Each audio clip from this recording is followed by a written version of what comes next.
నిజంగా పెళ్లి తర్వాత అన్నీ చేంజ్ అయిపోతుంది కదమ్మా. నేను మీ దగ్గరికి రావాలన్నా అందరి పర్మిషన్స్ అడిగి రావాలి.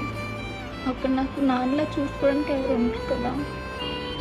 ఇప్పుడు నాకు ఆకలి వేయకపోయినా నైట్ నేను తిన్ను అన్నా నాన్న వచ్చి తినిపిస్తారు. అక్కడ అలా ఉండదు కదా. నాకంటూ ఒక సొంత ఇల్లు ఉండదు అప్పుడు. అయితే అత్త వాళ్ళ ఇల్లు లేకపోతే అమ్మ వాళ్ళ ఇల్లు, అంతకు మించి ఏమి ఉండదు కదా. ఇప్పుడు నాకు ఒంట్లో బాగోకపోతే మీరు నాకు కేర్ తీసుకుంటారు. అక్కడ అందరు నేను చూసుకోవాలి. అంతా చేంజ్ అయిపోతుంది. నాకు నాన్న ఎవరు చూసుకోలేరమ్మా.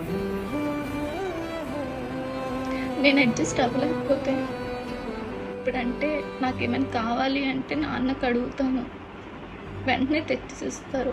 అప్పుడు నేను అడగలేకపోతే ఎవరికి చాలా భయం ఉందమ్మా. ఇప్పుడు నాకేమైనా తినాలి అని అంటే నువ్వు నాకు వండి పెడతావు, కానీ తర్వాత అలా ఉండదు కదా. అసలు అమ్మాయి లైఫ్ ఎంత కష్టంగా ఎందుకు ఉంటుందమ్మా.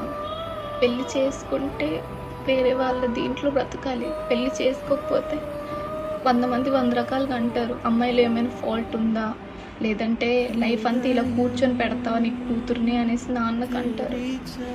అసలు ఎందుకు ఇలాగా నిజంగా